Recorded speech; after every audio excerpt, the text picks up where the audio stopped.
So I originally didn't want to make this video because making videos is long, but whatever, I guess. Hell, I probably won't even be able to play Spider-Man 2 until late November, so yeah, lucky me. Whatever, let's just start. A former Nintendo fan who hasn't played any of the previous Spidey games tries her best to review Spider-Man and Spider-Man Miles Morales.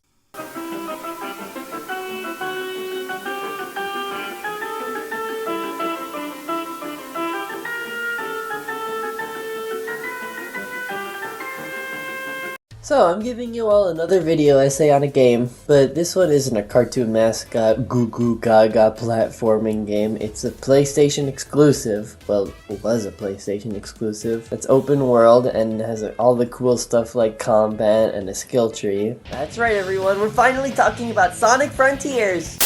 Insomniac Spider-Man games. So I think it's safe to say that I'm a Spider-Man enjoyer. The games I want to talk about today are actually my first open world games. I guess God of War kind of counts, but that was more linear with some elements of open world in it. I feel like everyone's talked about these games to death, so sorry if you all heard this before. Let's start by talking about the first one, Marvel's Spider-Man Remastered.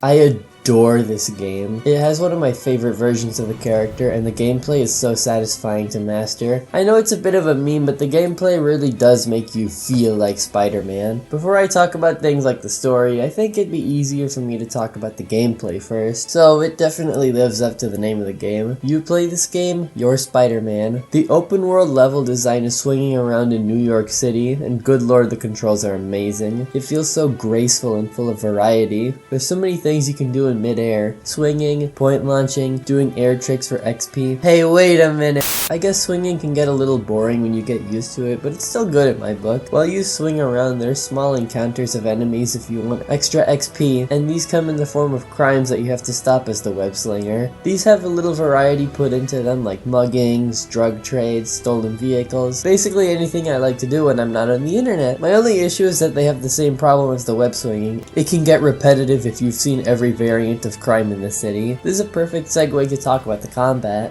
The combat is nice and snappy. You use a mix of melee attacks and gadgets to take down a variety of enemies. Some of them are relatively easy to take down, but some might need to be webbed up before being punched and kicked. Gadgets can be switched around by holding R1 to spawn a wheel, and you can choose a variety of them to switch up the way you fight. In addition to these, each cosmetic comes with its own special ability that you can use to your advantage. There's one that shoots webs in every direction at once, one that stuns nearby enemies if you punch, and like 80% of these are pretty useless if you ask me. The only thing left to talk about is finisher moves and perfect dodges, which work as expected.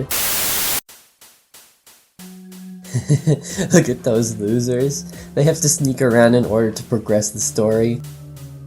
Hey, wait a minute!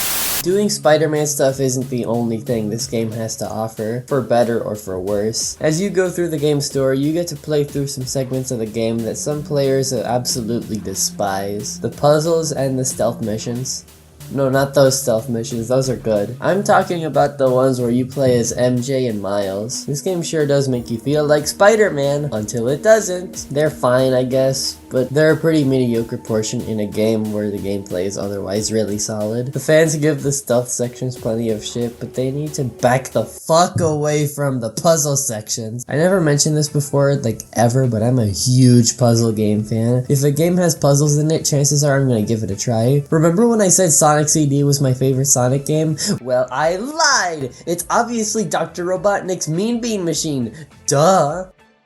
I think I need mental help. Okay, but seriously, I think the puzzles are a great pace breaker. They're more satisfying than sneaking around on ground level, and they're decently designed. After all, you can't get too mad at their existence since the game has the option to just skip them entirely for those who hate fun. You take the role of Spider-Man, so playing as Peter Parker doing science-y nerd shit is definitely more justified than playing as MJ. Okay, time to talk about the story. Overall, I'm more of a gameplay first kind of person, so if the game has a shit story, I would still like it for the gameplay. But holy shit, did they hit this one out of the park. The story is one of responsibility, trusting others, and growing up. I'm gonna be talking about spoilers, so if you haven't played the game yet, go play it and skip to this timestamp. You have 5 seconds.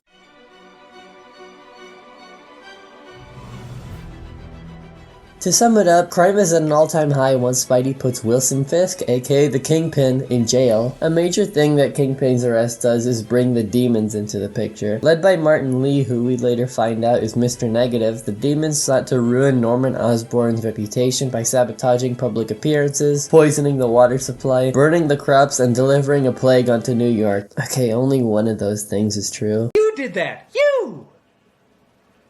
For shame!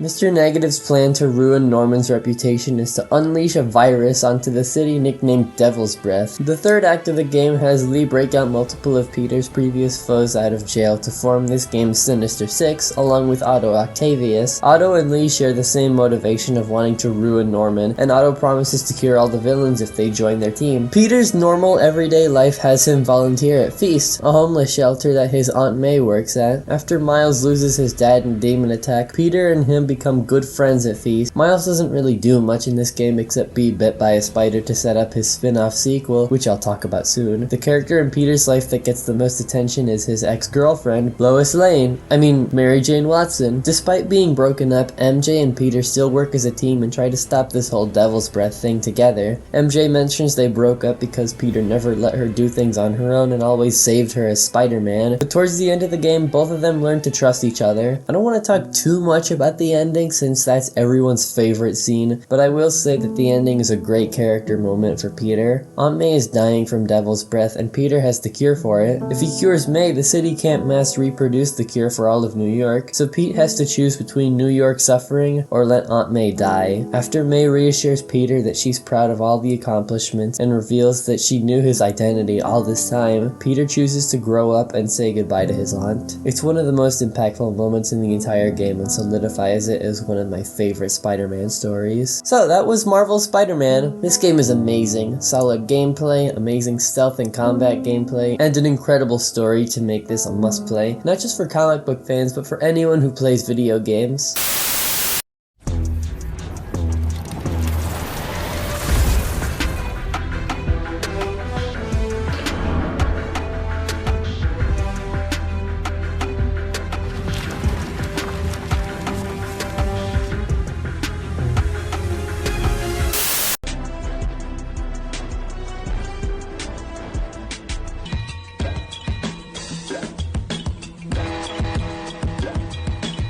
MJ sneaks into Norman's lab during the story, and while she's there, a radioactive spider sneaks into her coat, one much like the one that bit Peter 8 years prior. Eventually, the spider bites Miles, turning him into the second Spider-Man. After an energetic chase scene against the Rhino at the beginning, Miles is in charge of New York streets as the only Spider-Man of New York, while Peter and MJ go on vacation. I'm just gonna say this right off the bat. This game is so much better than the first one. The swinging feels less clunky and more swift. The combat is more fun with the added venom mechanic, and just the overall experience is more pleasant than the previous entry. I'm playing with PS5 controller and the haptic feedback really helps with the immersion. But when it comes to combat, there's only 4 gadgets to choose from. That's a big step down from Spider-Man 1, but the combat is already fun on its own, so I don't really care. Miles may play identical to Peter, but he brings new abilities to the table. I already mentioned his Venom, which basically replaces the finisher meter from Spider-Man 1. When you press L1, you can do a variety of Venom attacks, like Venom punching or jumping. Miles sometimes uses his Venom to progress through the story, like draining generators or helping citizens start their cars. Another thing Miles can do is turn invisible, which helps with stealth. Also, I forgot to mention that both of these games have customizable styles. I don't know why I decided to bring it up now, but I just think it's neat. All the cool AAA games have customizable costumes. If only a certain Blue Rat game did the same.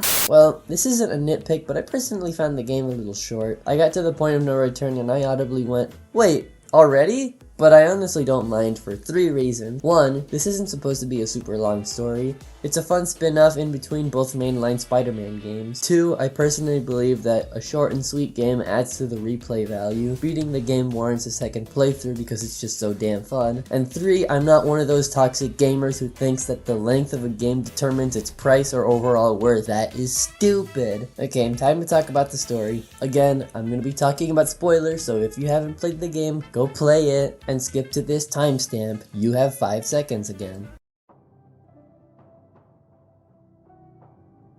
With Peter on vacation, Miles takes the responsibilities of Spider-Man. An evil energy corporation, Roxxon, has its cartoonishly red and black capital in the middle of Harlem, the neighborhood Miles grew up in. Also, the guy running it looks like Brendan Fraser. During an ambush at a rally, Roxxon troops established their place as one of the antagonists for this game, putting them on Spidey's bad list. Another thing he has to deal with is his childhood friend Finn, aka the Tinkerer. Finn leads the terrorist group known as the Underground, and their main goal is the same as Miles, to take down Roxxon. Finn is fueled by revenge since Roxxon killed her brother, Rick. The only problem is, well, they're terrorists, and they'll do anything to achieve their goal, even at the expense of innocent people. And to make matters worse, Miles' dangerous Uncle Aaron, aka the Prowler, is working together with Roxxon to deal with Finn. Against all odds, Miles and his best friend Genki work together to save Harlem from this web of threats. Towards the end of the game, Finn's plan to get back at Roxxon involves getting the evil villain's lair's reactor to blow up the building. Little did she know they reconfigured the new form, the reactor's source of energy. Instead of wiping out the whole building, it would vaporize all of Harlem. Miles tries to reach out to Finn about this, but she refused to trust him because he tried infiltrating the underground without her knowing he's Spider-Man early on in the story. After you fight both Roxxon and the Underground to get into the building, Uncle Aaron redeems himself in front of Rio, helping people evacuate. After a flashback to Miles and Finn's time during the previous game, and a nice Peter and Otto cameo, we finally face off against the Tinkerer for the final boss. In a last effort to save Harlem, Spider-Man absorbs all the power of the reactor, which is the most energy he's ever absorbed throughout the game. Seeing Miles go through this reminds Finn of her brother's untimely death, which makes her sacrifice herself by carrying Miles up to the sky so he can safely discharge all the energy. With the people of Harlem safe and Brendan Fraser going to jail for his crimes, another bittersweet ending plays out. Aaron goes to jail with a reduced sentence, Miles moves on with his life despite the death of Finn, and solidifies his status as Spider-Man. Now that Peter's back in New York, the game ends on both Spider-Men swinging out to their next adventure.